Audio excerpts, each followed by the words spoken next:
Israeli yaishambulia Gaza baada ya kuishtumu Hamas kukiuka usitishwaji mapigano.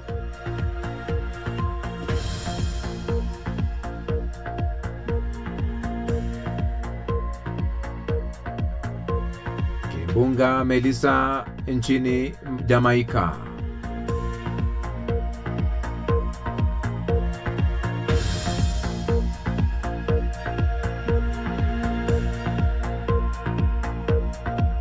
Mhalifu wa ngono afukuzwa Uingereza na kuelekezwa Uhabeshi.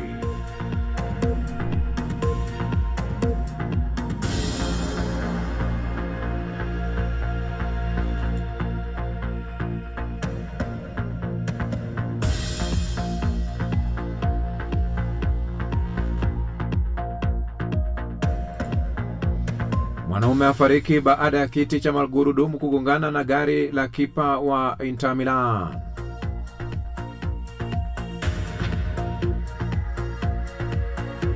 Marekani yabadilisha visa ya mshindi wa tuzo la Nobel kutoka Nigeria.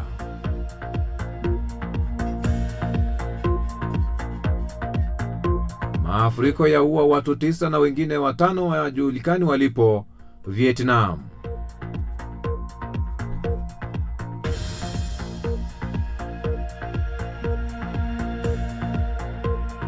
Na chama kinachopinga Uislamu kinakabiliwa na ushindani mkali katika uchaguzi kule Uholanzi.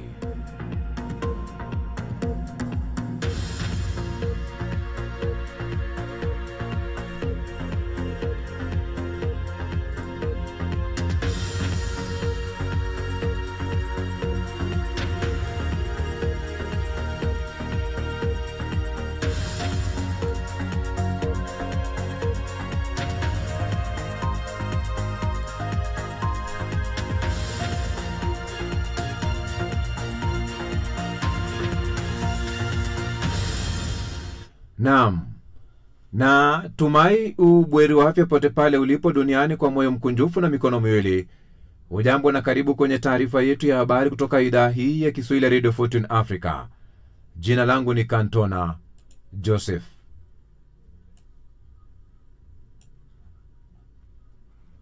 Kimbunga Melissa sasa kimeondoka Jamaica na kuelekea Cuba. Kwa sasa kwa kasi ya maili 120 kwa saa.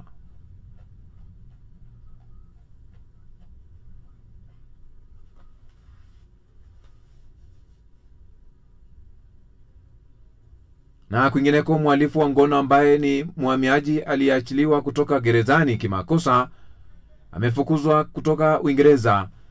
Serikali imetangaza Hadusha Kebatu alifungwa jela baada ya kumnyanyasa kingono msichana mwenye umri wa 14 na mwanamke mmoja huko Essex alipokuwa akiishi katika hoteli ya kuhifadhi waumbi hifadhi, lakini akaachiliwa kimakosa na wafanyakazi wa magereza siku ya Ijumaa.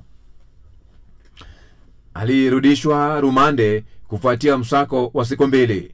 Alitiwa katika ndege ya kuelekea Uhabeshi Jumanne usiku na kutua asubuhi iliyofuata, wizara ya mambo ya ndani imesema. Waziri wa mambo ya ndani Shabana Mahmuda amesema kosa la wiki hiyo iliyopita halipaswi kamwe kutokea na ni ana hasira kama umma kwamba lilitokea. Kebatu alifukuzwa nchini bila haki ya kurudi, ofisi ya wizara ya ndani imesema. Siku ya Ijumaa alikusudiwa achukuliwe hadi katika kituo cha kizuizi cha wahamiaji ili afurushwe chini ya mpango wa kuondoa mapema wahalifu ambao ni raia wa kigeni. Badala yake aliachiliwa katika msingi wa makosa ya kibinadamu. Baada ya polisi wa Essex walipowafahamishwa kuhusu kesi yake, alikuwa tayari amezungumza na wananchi katikati mwa jiji kwa usaidizi na akapanda treni kuelekea London. Alikamatwa kaskazini mwa London siku ya Jumapili asubuhi baada ya mwananchi kuwasiliana na polisi na kusema alimuona karibu na kituo cha Finsbury Park.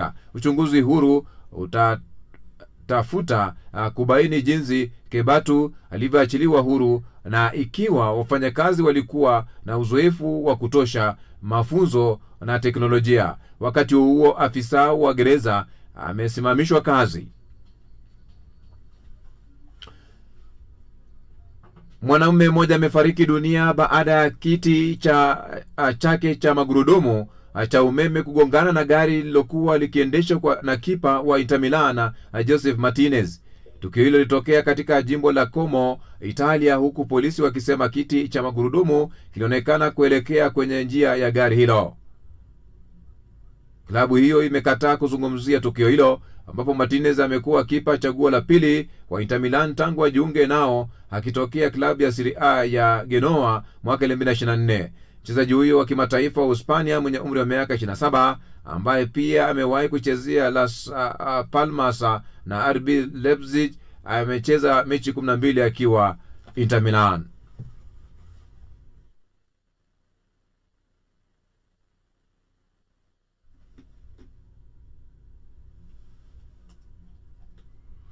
Mwandishi na mshindi wa tuzo la Nobel kutoka Nigeria, Wole Soyinka, amesema siku ya Jumanne kwamba Marekani imefuta visa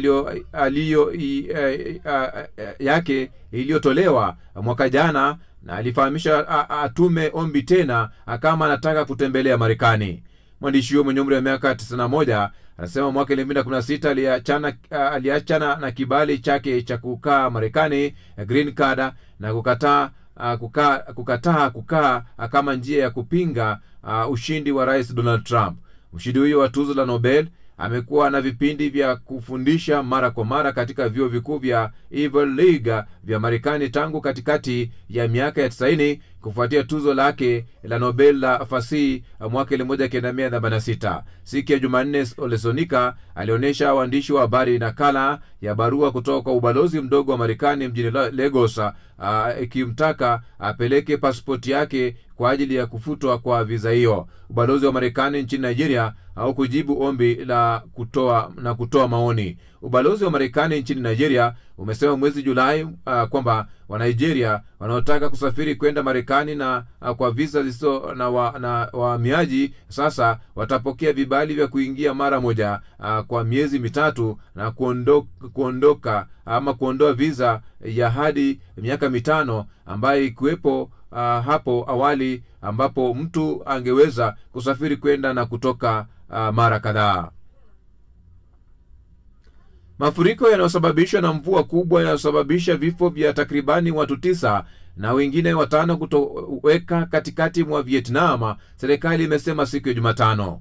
Watu 6 kati ya waliofariki dunia ni kutoka mji wa Da Nang, nyumbani mwa mojawapo ya fukwe maarufu nchini humo, mji wa kale wa Hoi An, serikali imesema katika taarifa yake.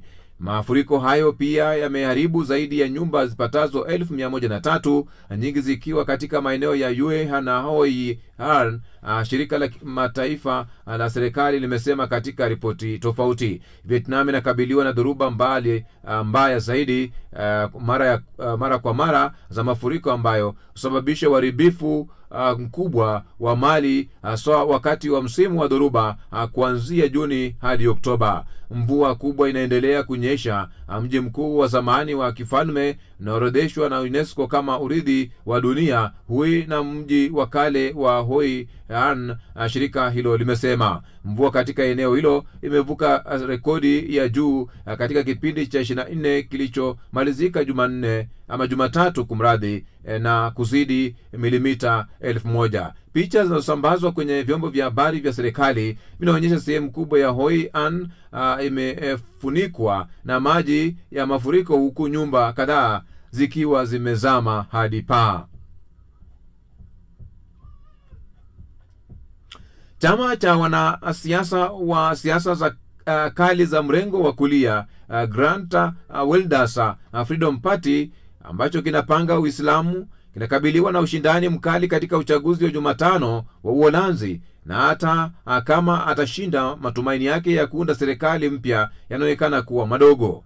Wilders alipata ushindi mkubwa katika uchaguzi wa Novemba mwaka 2023, lakini kura za maoni saa chache kabla ya uchaguzi huu zinaonyesha kuanguka kwa uungwaji mkono wake. Wapiga kura wa Uholanzi wanakabiliwa na mfululizo wa matatizo, kuanzia uhaba wa nyumba na vituo vinavyojazana vya kuhifadhi waomba hifadhi, kupanda kwa gharama ya maisha kupitia kodi ya gharama za afya. Tofauti na mara ya mwisho, wapinzani wa Wilders wanakataa kufanya kazi naye baada ya yeye mwenyewe kuliangusha serikali ya mseto Juni mwaka jana. Katika uchaguzi huo wa siku ya Jumatano, hata kama chama cha Wilders kitapata ushindi, serikali ijayo ya Uholanzi ina uwezekano mkubwa wa kutoka katikati vyama vya mrengo wa kushoto au kulia katikati. Vyama 15 vinatazamiwa kushindania viti 150 vya bunge,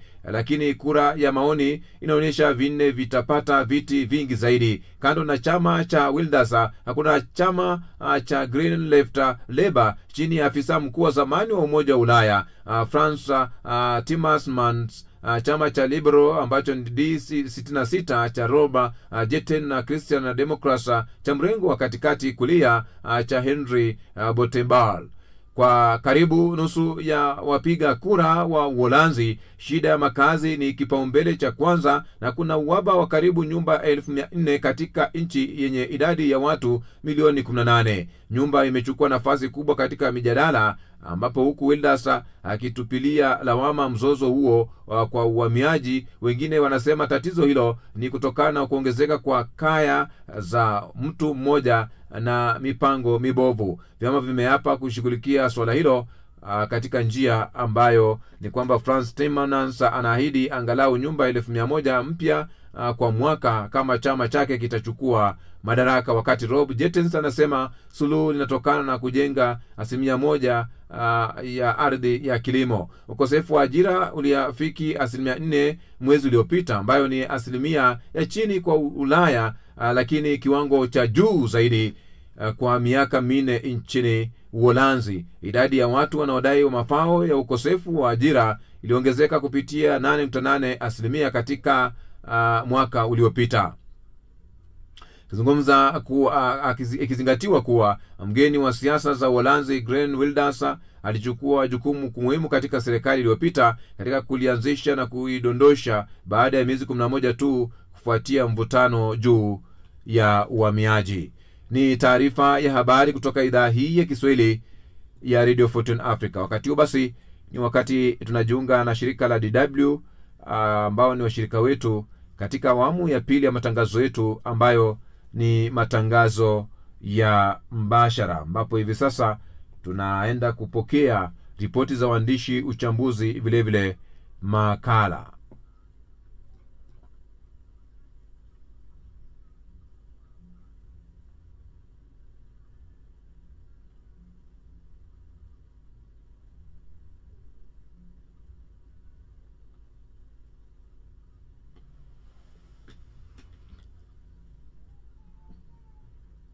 Ambapo moja kwa moja tunajiunga na shirika la DW katika matangazo haya ambayo ni mbashara, msikilizaji, ili tuweze kufahamu yale ambayo yanaendelea saa mengi ambayo tunayaguzia ni kutoka taifa la Tanzania, ambapo uchaguzi upo na unapokea matangazo haya mbashara. Msikilizaji, usisite kutuandikia maoni yako, pia tembelea tovuti yetu ambayo ni Kantona Digital News, ambapo utapokea habari zaidi.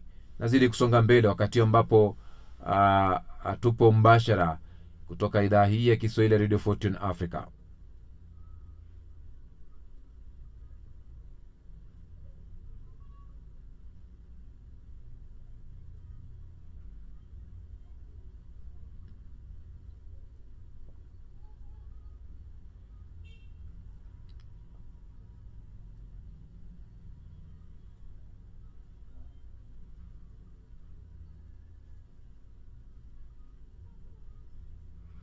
Wananchi wa Tanzania leo wanapiga kura katika uchaguzi mkuu, ambapo watawachagua rais, wa bunge na madiwani. Vituo vya kupiga kura vilifunguliwa kuanzia saa 1 asubuhi saa za Afrika Mashariki. Grace Kabogo na taarifa hiyo kwa kina. Chama kikuu cha upinzani Chadema kuitisha maandamano.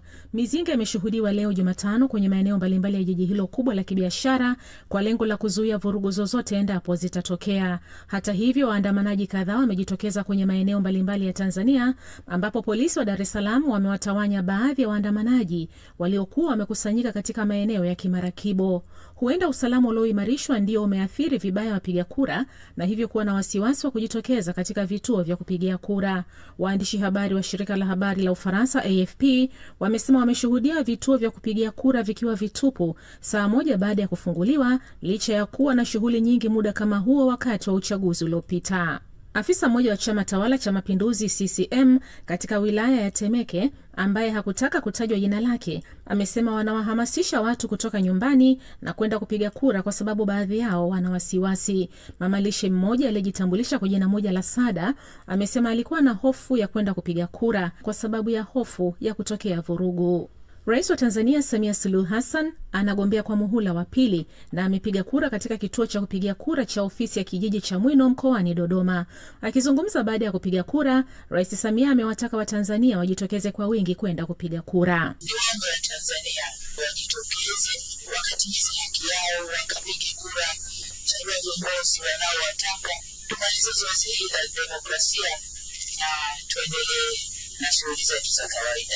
Kuna wagombea 17 wa kiti cha urais kwa upande wa Tanzania bara, huku Samia akitarajiwa kushinda katika uchaguzi huu. Hata hivyo, kiongozi wa chama kikuu cha upinzani Chadema Tundu Lissu yuko gerezani akikabiliwa na mashtaka ya uhaini baada ya kutoa wito wa kufanyika mageuzi ya uchaguzi, na mgombea wa chama cha pili kwa ukubwa cha ACT Wazalendo Luhaga Mpina akizuiwa kugombea katika uchaguzi huu. Aidha, msimamizi wa uchaguzi katika kituo cha Azimio namba 1 cha Mwino mkoani Dodoma, Scholastica Emilian Mwachota, anasema shughuli ya kupiga kura inaendelea vizuri. Kwa zoezi, tunashukuru Mungu, zoezi linaenda vizuri. Watu wanajitokeza kupiga kura. Wajitokeze kupiga kura kama ilivyo kauli mbiu ya uchaguzi wa mwaka huu kwamba kura yako ni haki yako, jitokeze kupiga kura, wasipoteze haki yao. Kwa upande wa visiwani Zanzibar nako uchaguzi unaendelea na tayari mgombea wa urais kwa tiketi ya chama tawala CCM Hussein Mwinyi aliyekuwa ameambatana na familia yake amepiga kura katika kituo cha kupigia kura cha Kariakoo ndani jimbo la Kwahani. Akizungumza baada ya kupiga kura, Rais Mwinyi amethibitisha kuwepo kwa hali ya utulivu ambayo amesema inatoa fursa kubwa kwa wananchi kujitokeza kwa wingi kupiga kura na kutimiza wajibu wa kikatiba na kidemokrasia. Kwa upande wake, mpinzani mkuu wa Rais Mwinyi ambaye ni mgombea wa chama cha ACT Wazalendo Othman Masoud Othman amepiga kura katika kituo cha kupigia kura cha Mpendae, jimbo la Mpendae, wilaya ya Mjini. Baadhi ya wananchi wa Zanzibar waliojitokeza leo kupiga kura wamesema hali ni ya utulivu na hakuna matatizo yoyote ambayo yamejitokeza hadi sasa. Hamis Omar, mwana mazingira, anasema utaratibu unafanyika vizuri na kwa mpangilio kama ilivyopangwa. Utaratibu ni mzuri, mara moja tu nimeingia na kutoka tu. Hakuna chochote kibaya kilichotokea. Kila mmoja katika nafsi yake ana matarajio kushinda yule ambaye amempigia. Vituo vya kupigia kura vinatarajiwa kufungwa saa 10 jioni kwa saa za Afrika Mashariki na kisha shughuli ya kuhesabu kura itaanza. Matokeo ya awali yanatarajiwa kutangazwa ndani ya kipindi cha saa 24, lakini Tume Huru ya Uchaguzi INEC ina hadi siku 7 za kutangaza matokeo rasmi.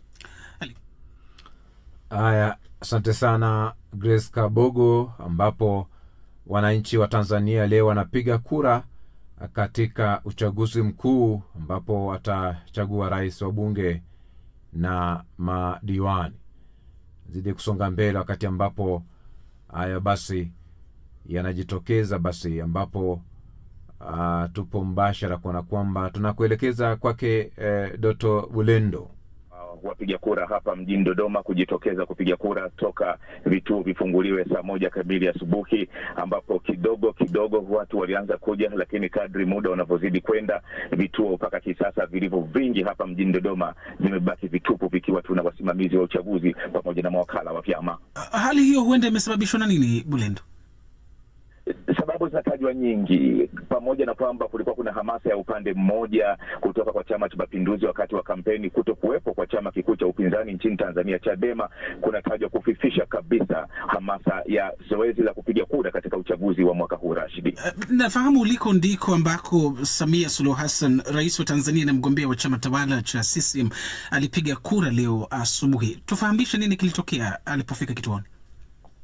Saa na robo, Samia Suluhu Hassan, mgombea kupitia Chama cha Mapinduzi, alifika katika kituo cha kijiji cha Chamwino na kutekeleza takwa lake la kikatiba la kupiga kura ya kuchagua rais, mbunge na madiwani. Na mara baada ya kupiga kura, Rais Samia Suluhu Hassan akazungumza na waandishi wa habari na kutoa wito wa Tanzania kujitokeza kutekeleza takwa la kidemokrasia kama anavyosema.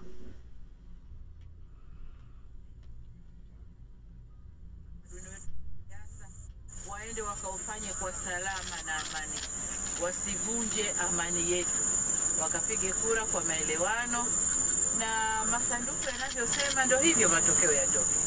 Kwa hiyo nadhani ni matumaini yangu kwamba siku hii tutaimaliza kwa salama, na mpaka sasa hivi mambo yanakwenda vizuri.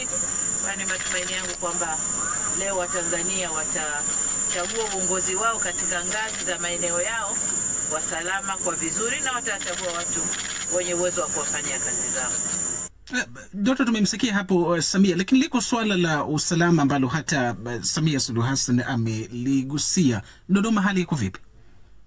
Hali ya Dodoma, Rashid, toka asubuhi jana, asubuhi ya leo, mchana wa leo, hali ni shwari. Watu wanaendelea shughuli zao, ijapokuwa watu ni wachache sana katikati ya mji huu, lakini hakujaripotiwa tukio hata moja la uvunjifu wa amani hapa mjini Dodoma, Rashid. Asante sana Dr. Bulindu. Ni Dr. Bulindu, mwandishi wetu akiwa kule Dodoma, mji mkuu wa Tanzania. Tutaendelea kuarifu yanayojiri huko katika matangazo yetu yanayofuata, yanayokuja hasa kutokea Dodoma, lakini tuelekee sasa jijini Dar es Salaam. Wapiga kura wanaendelea ambapo ndio hali ambayo inajitokeza hapo, msikilizaji, katika hatua hii ambapo tunashirikiana na shirika la DW katika kuletea matangazo haya mbashara Afrika Leo mchana kupitia idhaa hii ya Kiswahili Radio Fortune Africa. Hali ambapo inajitokeza katika eneo lile la Dar es Salaam, ambapo hivi sasa tunaungana naye George Jogopa akiwa maeneo ya Dar es Salaam. Tueleze yanayojiri maeneo hayo. Kuthibitisha mara moja mahala zilipochukua video hizo, lakini baadhi yake zinaonyesha watu waliojeruhiwa kwa risasi, makundi ya vijana wanaopaza sauti kuzunguka gari la wanajeshi, na pia polisi wanawatawanya waandamanaji. Lakini ukiacha matukio hayo machache, hapa jijini Dar es Salaam upigaji kura unaendelea katika hali ya amani. Watu wamejitokeza kupiga kura zao tangu nyakati za asubuhi, huku mitaa ikionekana mitupu. Miongoni mwa waliopiga kura ni mama huyo anayekadiria kuwa na umri wa miaka zaidi ya 70, ambaye amerejea nyumbani baada ya kupiga kura yake akimchagua rais, mbunge na diwani, akisema ameridhishwa na namna maandalizi ya upigaji kura yalivyoratibiwa safari hii. Ni haki yangu nipige kura, na tangu ujana na tangu Nyerere mimi nilikuwa napiga kura kwa serikali yangu yote tangu mwanzo. Uchaguzi ambao umesusiwa na chama kikuu cha upinzani Chadema kinachoshinikiza mabadiliko katika mifumo ya uchaguzi umeshuhudiwa pia ukiwagawa wapiga kura ambao baadhi wamesalia kwa usindikizaji wa macho, kama anavyosema mkazi wa Dar es Salaam ambaye hakutaka kutaja jina lake. Kwa kweli kama mimi kijana sijaenda kupiga kura kabisa, sababu sijui ninayempigia kura ni nani. Yaani hamna kabisa, kwa sababu haiwezekani mtu ambaye anahitaji kumpigia kura hayupo. Chama kikuu cha upinzani kama Chadema hawajashiriki, mimi siwezi kupiga kura kabisa.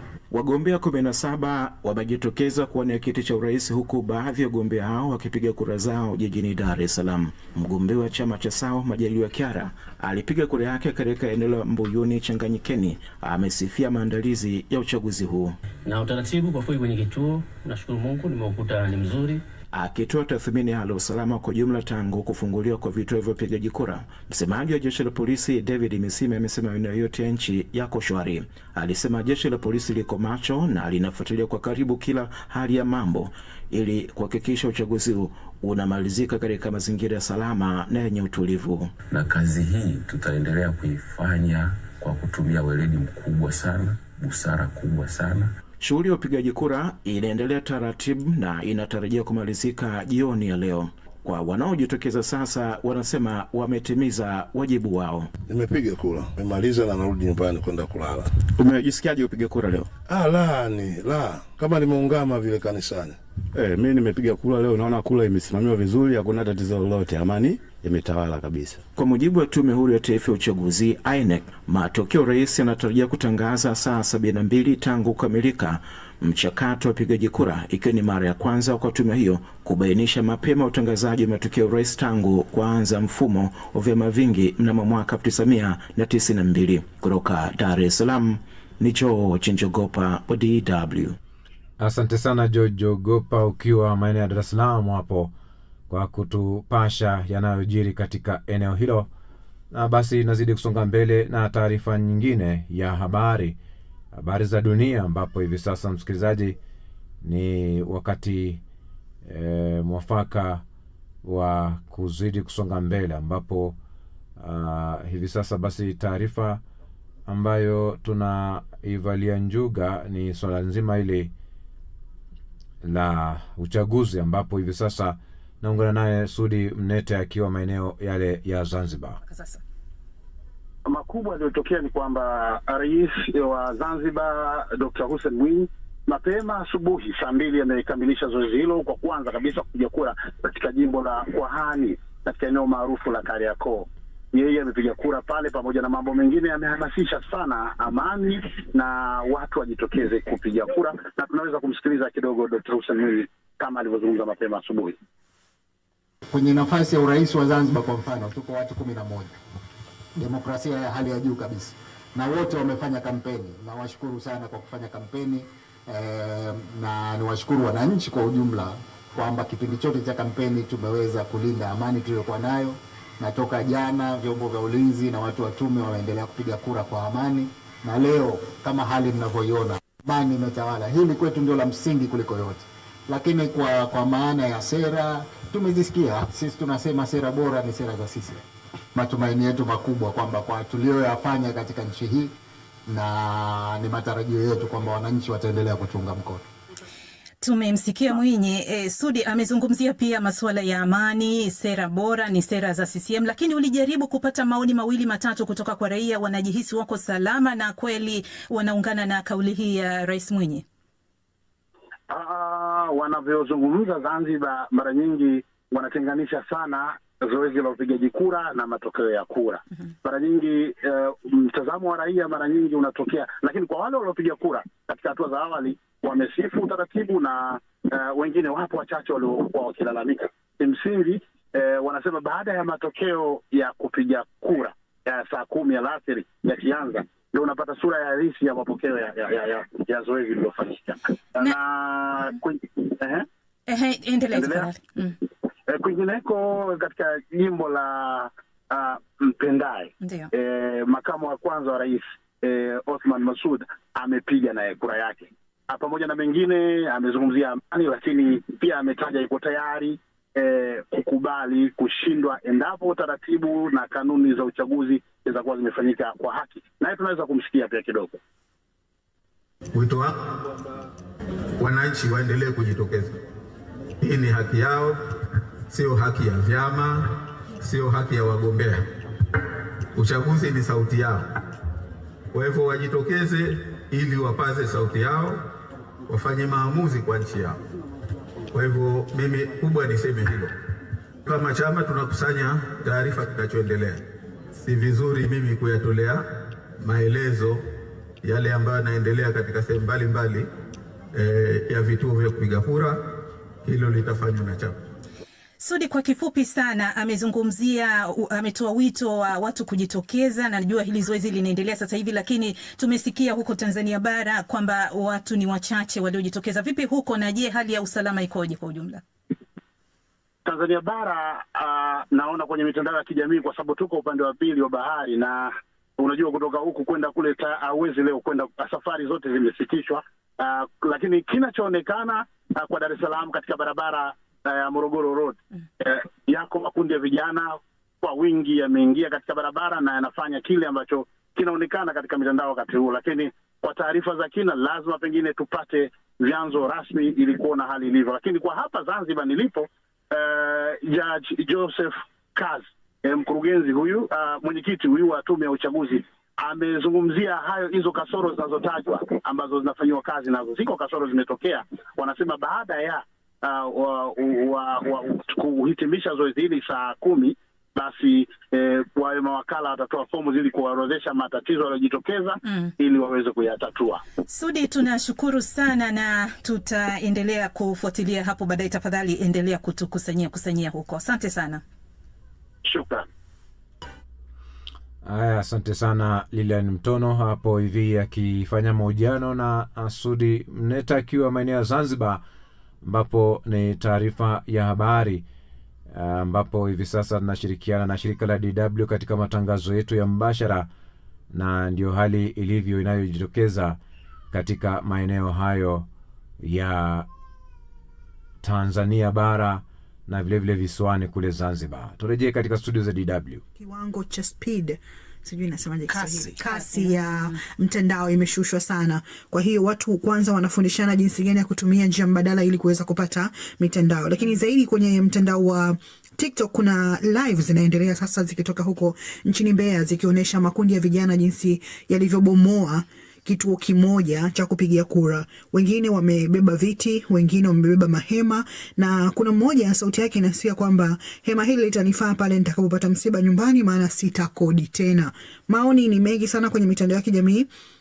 Lakini kwa upande wa Instagram kuna video ilikuwa inaonyesha baadhi ya wananchi wakipanda katika eneo la Kimara wakitoa bango la picha yenye mgombea urais Samia Suluhu Hassan likionyesha kwamba Oktoba tunatiki, wanalitoa na wakionyesha maneno. Kwa mfano, moja kati ya video hiyo kuna mmoja anasema hii ni mara ya kwanza Tanzania kufanya jambo kama hili na ni vizuri kuonyesha kwamba wazalendo wa nchi hii vijana wametoka. Ikiwa wametoka leo, manake miaka 5 ijayo watatoka zaidi. Hadi sasa kuna fununu pia kwamba kuna baadhi ya maduka Mbeya yamebomolewa na watu wameanza kuiba vyakula. Kwa hiyo mitandao yote ya kijamii, Instagram, TikTok na Twitter nchini Tanzania ni watu wanazungumzia uchaguzi, video kadhaa zikiripotiwa na wengi wao wakiwa na makundi mawili, msikilizaji pamoja na Lilian. Kuna wale ambao wanaonesha picha za watu wengi ambao watu wanakuja na algorithm inaonyesha kwamba hizi ni za zamani, na kuna wale wanaoonyesha kwamba watu hawapo. Kwa hiyo kuna mivutano mikali sana ambayo inaendelea kwenye mitandao ya kijamii. Kabisa. Hayo ni ya mitandao ya kijamii, hatupendi kuongeza zaidi, labda na sisi tuangalie kwenye mitandao yetu. Bila shaka tulimwahidi ufuatiliaji wetu. Rashid. Mimi nadhani nianze naye Riponse Magenda. Anasema DW linawategea sikio akiwa Bulotwa, Luberu, Jamhuri ya Demokrasia ya Kongo, wakati Luminis Kirurushi wa Bundigo, Uganda, anasema Watanzania mmefanya maamuzi sahihi kwa kutoshiriki kile anachokiita yeye mfuatiliaji huyu najisi. Geoffrey Mlege anasema huko Tanzania uchaguzi unaoendelea si huru. Lilian. Haya, na shukuru Ismail wa Kampala, Uganda, anasema tunawaombea uchaguzi wa amani. Mungu ibariki Afrika, Mungu ibariki Tanzania. Ni kwa ufupi tu Rashid, lakini ninaarifiwa kwamba tuendelee kuangalia yale ambayo tumemwandalia hii leo msikilizaji na mfuatiliaji wetu, lakini tutaendelea kukusomea ujumbe wako, usiache kutufuatilia. Chama kikuu cha upinzani nchini Tanzania, Chadema, kimesusia uchaguzi mkuu wa mwaka huu kikidai kufanyika kwa mageuzi makubwa ya mfumo wa uchaguzi. Wakati huo huo, mgombea urais wa chama cha pili kwa ukubwa cha upinzani ACT Wazalendo, Luhaga Mpina, aliondolewa kwenye kinyang'anyiro hicho na Tume Huru ya Taifa ya Uchaguzi INEC. Ingawa vipo vyama vingine vidogo vilivyosajiliwa, takwimu za kihistoria zinaonyesha kuwa mara chache sana vinapata zaidi ya 5% ya kura. Ripoti hii iliyoandaliwa na Mohamed Helef inasomwa na Amina Abubakar.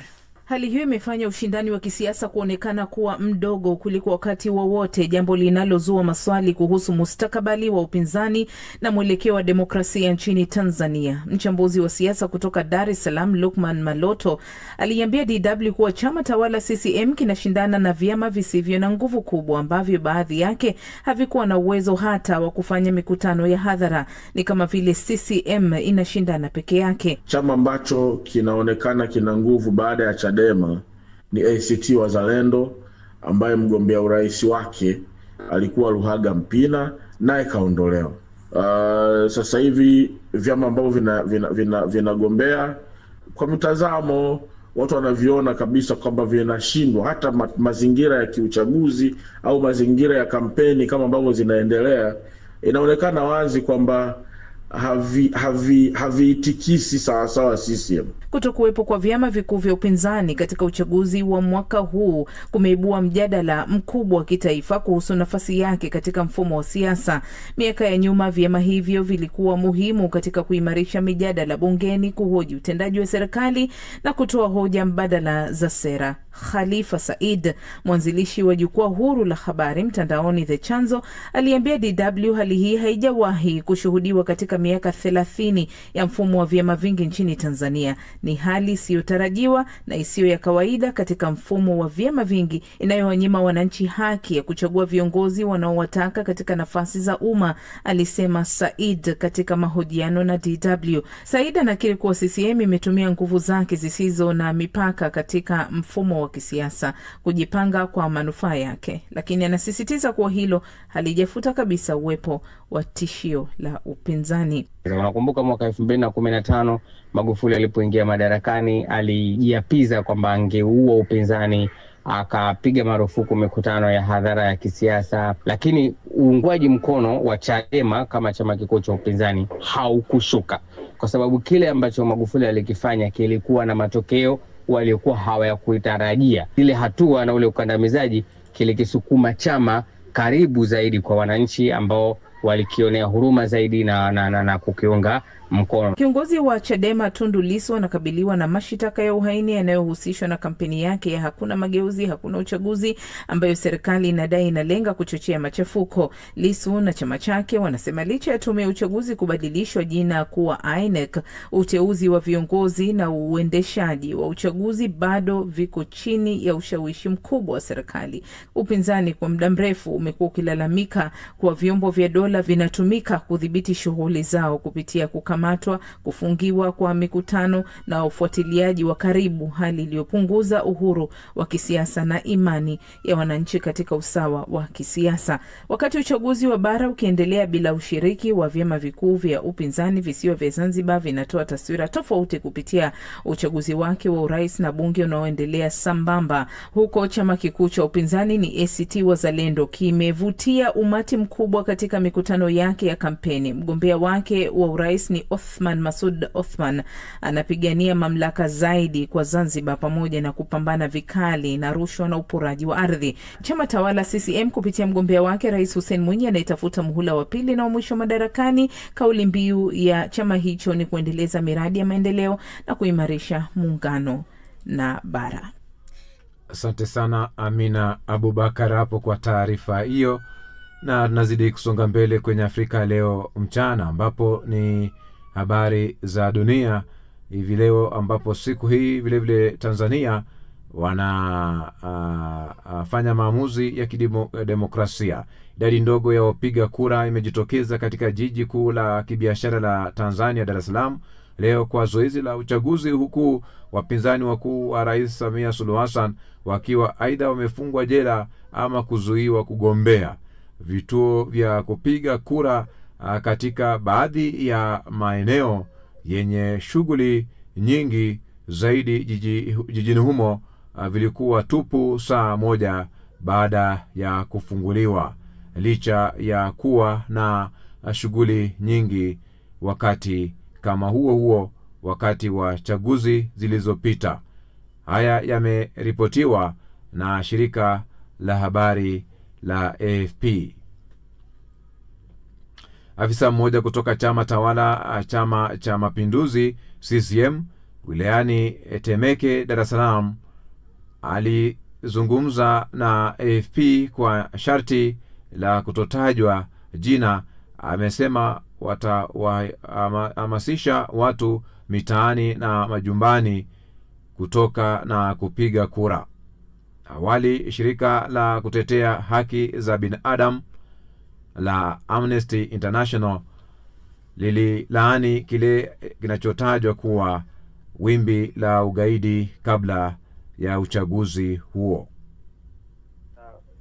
Asilimia ngapi ama mchakato umefanyika kwa kiasi gani katika mazingira ya kidemokrasia, ni kwa maana angalau unapata ile ladha ya kuingia katika mchakato wa uchaguzi wa ushindani, kwa sababu kuna chama tawala, lakini vile vile kuna chama ambacho tunakiita chama kikuu cha upinzani ambacho ndio mshindani mkuu wa chama tawala. Hii inaweza ikawa ni tofauti kidogo na upande wa Tanzania, kwa maana tukizungumzia mchakato wa uchaguzi wa Tanzania wa urais wa Tanzania kulingana na mazingira ambayo yamejitokeza, kwa sababu uchaguzi huu wa Tanzania umeingia pasipo kuhusisha chama kikuu cha upinzani kwa upande wa Tanzania kiujumla, kwa maana ya Chadema ambacho chenyewe kimejitoa katika mchakato huu kikiwa na madai yao ya kufanyika kwa mabadiliko kwanza kabla ya kuingia katika mchakato huo wa uchaguzi. Ni tofauti na Zanzibar ambapo ACT ndio chama kikuu huko cha upinzani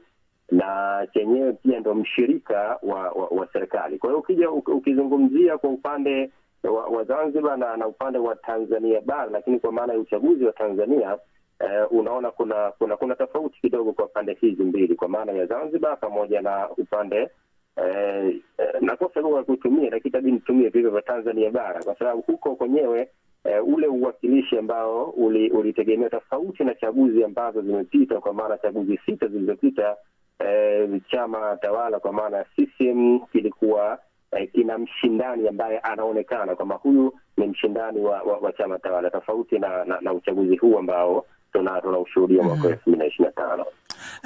Mohamed, lakini wenyewe kwa maana ya Chama cha Mapinduzi ukiwasikia wanajenga hoja kuwa vyama vilivyosajiliwa viko 19, 17 vinashiriki uchaguzi huu. Chama cha Demokrasia na Maendeleo Chadema kiliamua chenyewe kwamba kinasusia kikidai mageuzi. ACT inaonekana mgombea wake alikabiliwa na vizingiti. Kwa hiyo CCM wanasema hakuna sababu ya kutoupa uhalali. Kuna hoja gani za kupinga madai hayo ya CCM?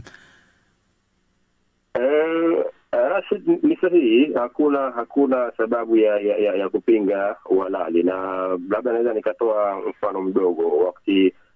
Wakati mwingine nikitoa mifano labda katika upande wa soka huku, unaweza ukasikia pia katika lugha kama hizi. Kwa upande wa makocha, timu imesajili wachezaji labda 25, kukosekana 2 watatu hivi haiumbishi, lakini uhalisia kabisa kuna wachezaji wakikosekana unakuta kabisa kwamba hili linaonekana ni pengo. Hili la kuto kufanya uchaguzi labda usifanyike kwa sababu ya baadhi ya vyama na mengineo, ni kama ulivyosema, ni kweli halihalalishi hiki kitu kisifanyike, lakini kiuhalisia sasa tunapoangalia ule ushindani, kwa mfano katika ripoti hapo ambazo zimepita, ripoti kwamba baadhi ya maeneo hakujashuhudiwa kabisa ule muamko wa watu. Pengine inawezekana ikawa mojawapo ni sababu hiyo ya yale ambayo yalikuwa yakiripotiwa mitandaoni kuhusiana na kuhamasisha watu kuelekea katika maandamano katika siku hii,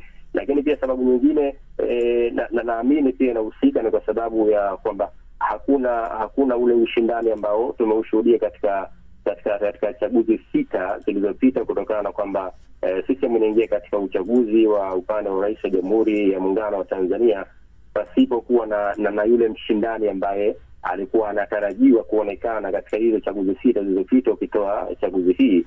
Ingawa hiyo pia ni tofauti kidogo na upande huku wa Zanzibar ambao tunaishuhudia.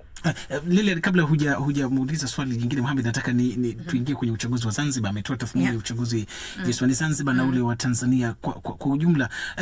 Mohamed, uchaguzi mara hii Zanzibar unafanyika kwa mara ya kwanza bila ya kuweko mwanasiasa kigogo upinzani. Maalim Seif Sharif Hamad aliaga dunia. Unadhani ushindani utakuwa sawa hasa chama hiki cha ACT Wazalendo ambacho ndio kimebeba mikoba ya wafuasi na mtazamo wa sera ambazo Maalim Seif alikuwa anazipigia debe dhidi ya mgombea wa Chama cha Mapinduzi Hussein Mwinyi? Inaweza isiwe kwa kiasi hicho, kwa sababu ya Maalim kutokuwepo, na kama ulivyosema uchaguzi huu tangu mfumo wa vyama vingi 92 liko mara ya kwanza tunashuhudia uchaguzi huu ambao unamkosa Maalim Seif. Lakini vile vile kingine ni kwamba tangu umerudishwa mfumo wa vyama vingi mwaka 92, huu ndo tunashuhudia uchaguzi wa kwanza chama ambacho kwa wakati huo kabla ya ACT Maalim alikuwa akiwakilisha CUF chenyewe hazina mgombea urais wa Zanzibar baada ya mgombea wake kukosa sifa na hivyo kuinguliwa. Lakini nikija katika swali lako, haiwezi kuwa kama vile ambavyo Maalim alikuwepo, lakini ni wazi na tutakubaliana kwamba ile kauli mbiu ya tunashusha Tanga tunapandisha Tanga ili ambayo ndio iliasisiwa kipindi kile Maalim anatoka CUF na kujiunga na ACT, ni kama vile alitoka na kundi lake lote ambalo walikuwa wakimuunga mkono. Lakini kwa kiasi fulani hivi hata ukijaribu kuzungumza na baadhi ya makundi ya vijana hivi, unaona kuna hali fulani tofauti kidogo na ule mwamko ambao walikuwa nao kipindi ambacho siasa hizi zilikuwepo na Maalim Seif alikuwepo. Ni kama kuna morali fulani imeonekana kushuka, na labda wengine walikuwa wakihusisha kwamba mwenye chama chake hayupo au mtu ambaye alikuwa akiwavutia katika siasa hayupo. Basi inakuwa hivyo, kama kuna kundi ambalo lenyewe wanashiriki katika uchaguzi au wanaona labda shughuli hizi za uchaguzi bila Maalim ni kama vile hakuna kitu. Na labda naweza nikakuuliza ni nafasi ipi ambayo labda uchaguzi huu inao katika kuleta utangamano siku za usoni, baada ya kile ambacho kinaonekana dhahiri kwamba ni uchaguzi ambao unafanyika katikati ya mgawanyiko. Wako ambao wamekiri kabisa kwa haoni sababu ya kwenda kupiga kura kwa sababu vyama vyao havijashiriki. Nini nafasi ya uchaguzi lakini pia utawala ujao? Yamezungumzwa mengi kabla ya mchakato huu wa uchaguzi. Nakumbuka viongozi mbalimbali wa kidini, baadhi ya wanaharakati walikuwa wakishauri labda kabla ya kuingia katika mchakato huu ni vyema kwanza tukatafuta huo unaitwa umoja wa kitaifa, watu wakae wazungumze, na kama kuna hizo dosari ambazo zinaweza zikafanyiwa kazi kwa muda huu ambao tuko nao, basi ziweze kushughulikiwa kwanza kabla ya kuelekea katika mchakato huo. Hayo labda ni kwa upande wa uchaguzi wa Tanzania, lakini kwa upande wa Zanzibar naweza kuiona hali ni tofauti na ilivyokuwa kwa chaguzi ambazo zilikuwa zimepita. Tumeshuhudia utulivu wa hali ya juu katika kipindi ambacho kabla ya uchaguzi, kitu ambacho ilikuwa ni ngumu kidogo katika kukishuhudia kwa miaka ya huko nyuma. Lakini hata hii leo ambapo uchaguzi ndio unafanyika, hakujaripotiwa taarifa zozote zile za vurugu, na tayari shughuli nyingine zikiwa zinaendelea. Watu wamepiga kura, wanaendelea na shughuli zao. Kwa hiyo kwa Zanzibar hatutarajii hali tofauti na miaka iliyopita katika upande wa utengemano. Labda tofauti ambayo tunaishuhudia ni kwamba tumeshuhudia kipindi cha utulivu, tumeshuhudia kipindi cha amani tofauti na chaguzi zilizopita. Lakini kwa Tanzania ni yale ambayo walikuwa wakiyashauri baadhi ya viongozi wa dini na makundi mengine kwamba kulikuwa na haja ya kutafuta kwanza umoja wa kitaifa, yale ambayo pengine Chadema ambao ndio chama kikuu cha upinzani walikuwa wakiyalalamikia na kuona namna yanaweza yakasikilizwa, na kama kuna namna ya kuyatatua kwa wakati ambao umekuwepo, basi yatatulike ili watu waingie katika mchakato huo wa uchaguzi wakiwa pamoja. Swali la mwisho pengine, Mohamed, Rais Samia alipochukua madaraka baada ya kifo cha John Pombe Magufuli alisifiwa sana kuwa mwana demokrasia na mtu aliyebadilisha Tanzania kutoka kile kilichokuwa kinaitwa wakati ule mkondo unaokiuka demokrasia. Inaonekana sasa hivi ameingia katika shimo lile. Hali ilivyo sasa inaipaka tope Tanzania kimataifa na ndani ya nchi yenyewe, kwa maoni yako? Kwa maoni yangu, hali ambayo inaonekana muktadha wa kuipaka tope Tanzania kimataifa unakuja pale ambapo unaposikiliza maoni ambayo yanatokana katika makundi fulani, lakini kiuhalisia kwa yale ambayo yamekuwa yakizungumzwa na wakati mwingine yakitolewa ufafanuzi kupitia serikali, ukirudi nyuma unaona ni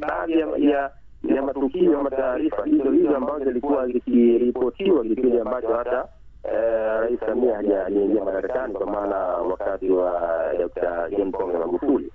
Lakini haya labda sasa hivi yanaibuka zaidi, kwa sababu hicho alichosema kulikuwa na matumaini fulani hivi wakati anaingia. Kumbuka kulikuwa na baadhi ya mazio kadhaa hivi ya siasa ya kuwepo ataruhusu na ule msemo wake wa 4R, lakini baadaye labda yale matumaini ambayo watu waliyatarajia zaidi hayakuweza kuonekana, na ndio hicho ambacho tumeweza kukishuhudia kwa sasa, ukiwa na ukosoaji mkubwa wa serikali yake.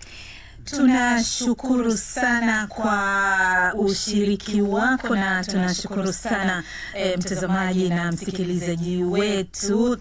Tukiachana na hayo, tunaelekea sasa nje ya Tanzania, lakini kabla ya hapo tunaambiwa kwamba George Njogopa yuko hapa tayari kutueleza yale ambayo yanajiri huko jijini Dar es Salaam. George, unatupata? Haya, tulisikia ripoti yako mapema, lakini tunaarifu kwamba kuna mengi ambayo yanajitokeza huko. Hebu tupashe japo kwa ufupi tafadhali. Kuna kweli pamoja na kwamba kwa jumla unaweza kusema kwamba hali ni shwari, lakini katika upande wa pili hali si shwari hipo, kwa sababu maeneo kadhaa yanaripotiwa kuwepo kwa uharibifu mkubwa na makundi ya vijana yamevamia mitaani yakiharibu baadhi ya mali. Ripoti zinaonyesha na baadhi ya picha zinazosambazwa zinaonyesha vijana wamefanya uharibifu pia katika vituo vya kujaza mafuta, yani vituo kwa lugha ya zamani petrol station, na pia kuna maeneo ambapo mabasi hayo mwendo kasi yanaegeshwa pia yamefanyia uharibifu na mabasi yenyewe. Kwa hivyo kumekuwa na kidogo na hali ya taharuki katika baadhi ya maeneo yanayoripotiwa Kariakoo, maeneo ya Kibara na hata maeneo kadhaa ya Sinza, na hata pahala ambapo nilipo nimesikia risasi kadhaa zikiunguruma, kwa kiashiria kwamba askari polisi wanajaribu kuwadhibiti hao wanaofanya maandamano katika maeneo mbalimbali hapa Dar es Salaam. Na labda umejaribu kuzungumza na wawili watatu, madai yao ni yapi hasa? Ukiwafuatilia, ukisikiliza kwamba haya yanazungumza sio mapya sana, kwa sababu wanaungana kwamba ndio kile kwamba uchaguzi unaofanyika sio haki na halali, kuna udanganyifu wa uchaguzi unaofanyika, yale yanayotangazwa katika matokeo vituo vya kupigia kura sio ridhaa ya baadhi ya kupiga kura. Kwa hivyo wanachoona kwamba uchaguzi huu kama si macho kwao, kwa hivyo wanaungana na kile ambacho kinatolewa na baadhi ya viongozi wa kambi ya upinzani kwamba kuna haja ya kufanyika maridhiano na marekebisho kabla ya kuingia katika sanduku la kupigia kura. Kwa hivyo ndivyo wanapopaza wanapoingia mitaani. George, polisi imetoa taarifa yoyote kuhusu matukio haya ambayo unayataja ambayo yameripotiwa na picha na video zake kusambaa kwenye mitandao ya kijamii? Msemaji wa jeshi la polisi wakati akijitokeza asubuhi katika kituo cha taifa PDC kutoa ufafanuzi kuhusu hali ya usalama, alidokeza kwamba hali ni shwari na hakuna hali yoyote korofi. Makamanda wa polisi wa mikoa pamoja na doria zinafanywa, lakini ghafla mnamo dakika za baadaye kuanzia nyakati za saa 5 kwenda saa 6 kidogo hali ilianza kuwa inabadilika taratibu hadi dakika hii. Kujibu swali lako sasa, hakuna taarifa bado, kwa sababu haya matukio bado yanaripotia na risasi na watu ambao walichelewa kufungua maduka na biashara wanaonekana sasa wanafunga kwa kuhofia pengine inaweza kwa kumba yoyote, kwa wanaondoka kujifadhilisha wenyewe na pia mali zao. Kulikuwa vile vile na ripoti zinasema kasi ya mtandao wa internet imepungua sana. Umelishuhudia hilo wewe, kwamba huwezi kuingia kwenye mtandao kama Instagram ama mitandao mingine ya kijamii ama hata kutumia kabisa mtandao wa internet? Shahidi kweli mitandao imetiwa korokoroni kwa wakati kama huna mbinu mbadala unaweza kuitumia, basi ni ngumu kupata fursa ya kuingia katika mitandao ya hasa internet. Internet haifanyi kazi kwa wakati huu, labda kama utakuwa na mbinu mbadala. Wengine wanasema kwamba kuna kitu kinaitwa VPN ambacho ukiingia huku kupitia mtandao hilo bila shaka unaweza angalau kaangalia kuingia katika mitandao mingine. Kwa hiyo kwa kiwango cha internet uweze kupata huduma nyingine kama Facebook, Instagram na mitandao mingine kama X. Njogopa, tunashukuru sana kwa haya ambayo umetueleza sasa, lakini tunaamini utaendelea kufuatilia na kwenye matangazo ya jioni utaturudia na mapya zaidi. Nashukuru sana. Rashid, tulikuwa tunakwenda nje ya Tanzania. Ndio, tulikuwa tunakwenda nchini Kenya, maanake uchaguzi unapofanyika majirani pia unakuja macho kwenye kanda ya Afrika Mashariki. Utetezi wa haki za binadamu na wanaharakati Afrika Mashariki wanatoa wasiwasi na hali nchini Tanzania mpaka uchaguzi mkuu unafanyika hivi leo. Wakati huu waandishi wa habari wa kigeni kutoka mataifa jirani wamekumbana na vikwazo vya usajili vilivyofanya washindwe kuingia Tanzania kuripoti uchaguzi huu uliowatupa nje wapinzani wakuu wa Rais Samia Suluhu Hassan. Mwandishi wetu mjini Nairobi, Thelma Mwazaya ametutumia ripoti ifuatayo. Kwenye taarifa yao ya pamoja na washirika wa kikanda chini ya mwamvuli wa Jumuiya ni Yetu, tume ya kutetea haki za binadamu nchini Kenya, KHRC, imetahadharisha kuwa mazingira yaliyopo hayaruhusu uchaguzi kufanyika kwa uhuru na haki. Martha Karua ni kiongozi wa chama cha PLP ambacho ni mwanachama wa muungano huo wa kikanda, na anasisitiza kuwa kinachotokea Tanzania sio uchaguzi. As for an election to be free and fair, Martha Karua anasema kwamba hakuna mgombea wa upinzani, kwa hiyo hakuna uchaguzi. Ni maigizo au drama. Tume ya KHRC imeelezea wasiwasi wake kuhusu hali ilivyo ya haki za binadamu na uhuru wa kisiasa ukizingatia malengo ya jumuiya. Kwa mtazamo wao, taarifa yao imekashifu vitendo vinavyowanyima haki na uhuru wagombea wa upinzani kushiriki kwenye uchaguzi mkuu. Leonard Onyango ni mkazi wa Nairobi na amekuwa akifuatilia siasa za Tanzania kwa muda, na huu ndio mtazamo wake. Uchaguzi wa Tanzania unaonyesha jinsi ambavyo demokrasia imedidimia. Silaumu walioko mamlakani, na laumu katiba ambayo ni mbovu. Naona uchaguzi wa Kenya huwa na ushindani mkali, lakini wa Tanzania unaonekana hauna ushindani hata kidogo. Wakinukuu taarifa na utafiti wa hivi karibuni wa shirika la kimataifa la kutetea haki za binadamu la Amnesty International, tume ya KHRC imedai kuwa hali imewabana zaidi wahusika, hata waangalizi wa kimataifa wamejiondoa kwenye zoezi hilo.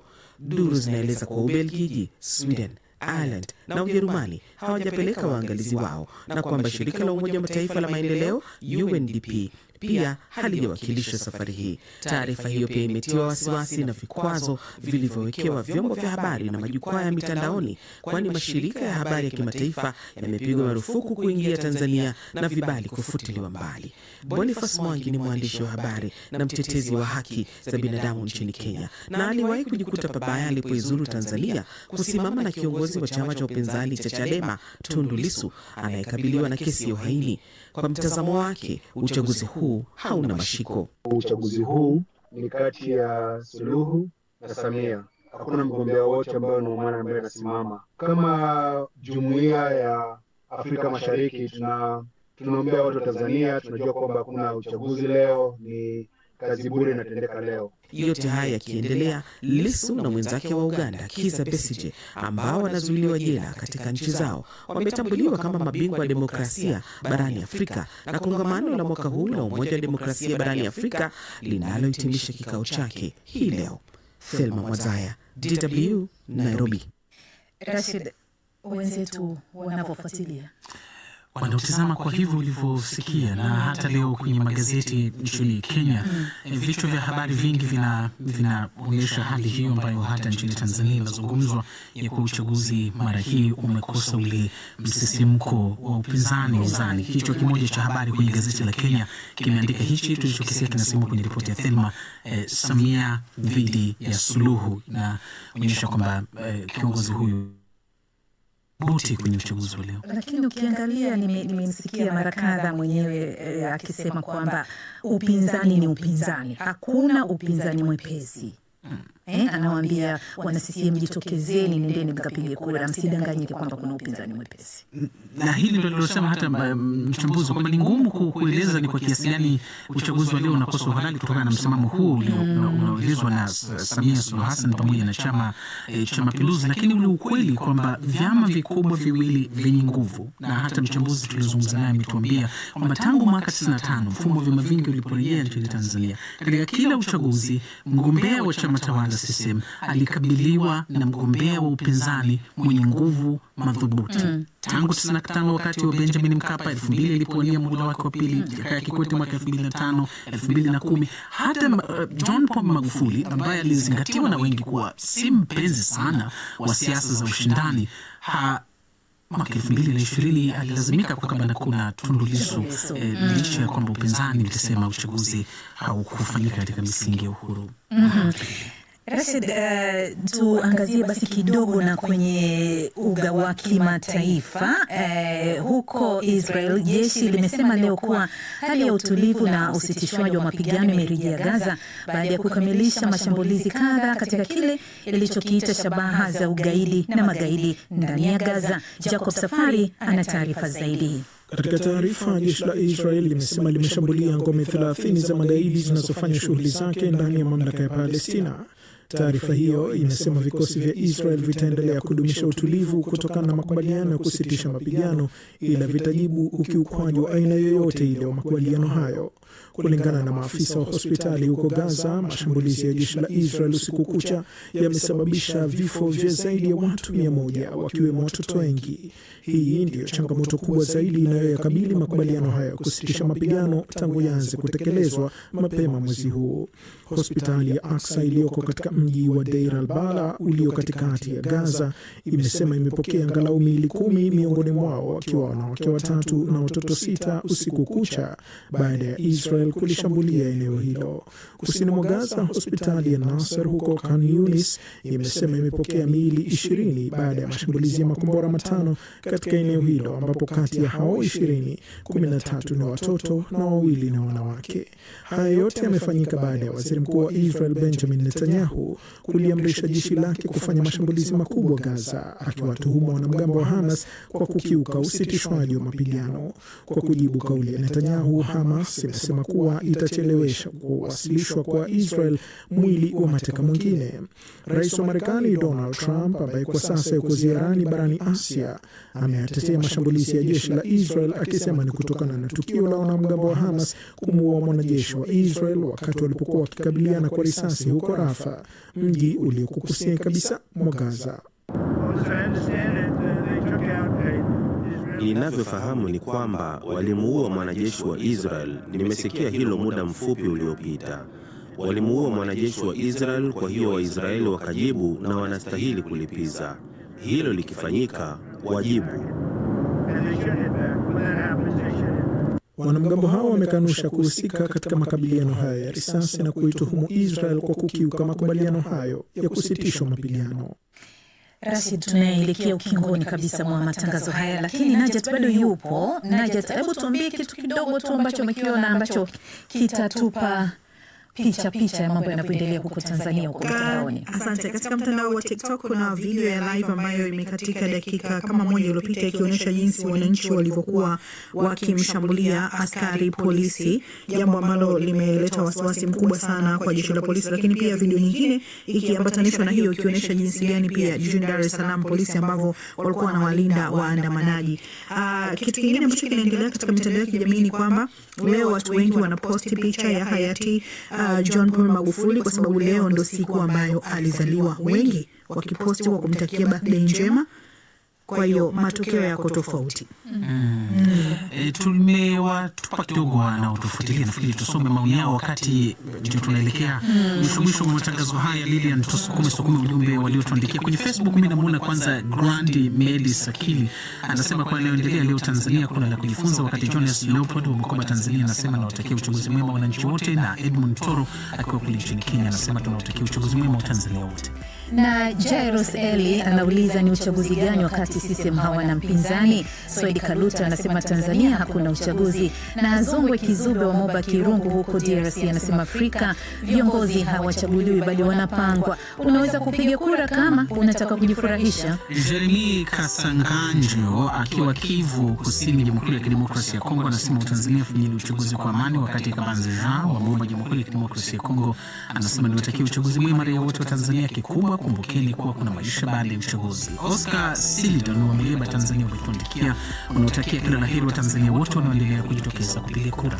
Na Priscus Abiudi anasema kwa kinachoendelea hakuna uchaguzi. Shindai Madata wa Mara, Tanzania anasema tunamtakia kila laheri mwananchi yoyote atakayeamua kuelekea kwenye vituo vya kupiga kura. Kushiriki uchaguzi ni haki ya msingi. Mwenya Rebeka anasema nawatakia Watanzania uchaguzi mwema. Samuel Kairungi ukiwa Nairobi, Kenya unasema Tanzania ni nchi ambayo demokrasia imekandamizwa, wakati Doto Kazimoto umeandika uchaguzi huu hamna cha kuchagua. Pawa Kalunga wa Kalunga ukiwa Moba, Jamhuri ya Kidemokrasia ya Kongo unasema nawatakia uchaguzi mwema wa Tanzania wote. Na Mbaga Karimu ametuandikia kutokea Mbezi, Dar es Salaam anasema tunachoombea ni amani tawale katika nchi yetu wakati huu wa uchaguzi. Saidi Mfinanga kutokea Moshi anasema Mola wetu tusaidie uchaguzi uwe wa amani. Ruta hii wa Busisi wa Bukoba, Tanzania anasema nawatakia Watanzania wenzangu uchaguzi mwema na tuilinde amani ya nchi yetu. Tunalikunja jamvi kwa mchana huu, haswa kwa mchana huu, lakini nakukumbusha kwamba saa 12 kamili za jioni tutakuwa na matangazo mengine, bado tutauangazia kwa kina uchaguzi wa huko nchini Tanzania. Mimi ni Lilian Mtono, mwenzangu alikuwa ni Rashid Chilunga. Tunakutakia mchana mwema. Asante sana hapo Rashida, vile na Lilian, ambapo umetuelekeza vizuri. Nashukuru. Wakati huu basi hapa hivi la mno mimi sina msikilizaji, ambapo sasa hivi na kuelekeza kwenye Kiziba Mkonga. Kabla ya kuhitimisha,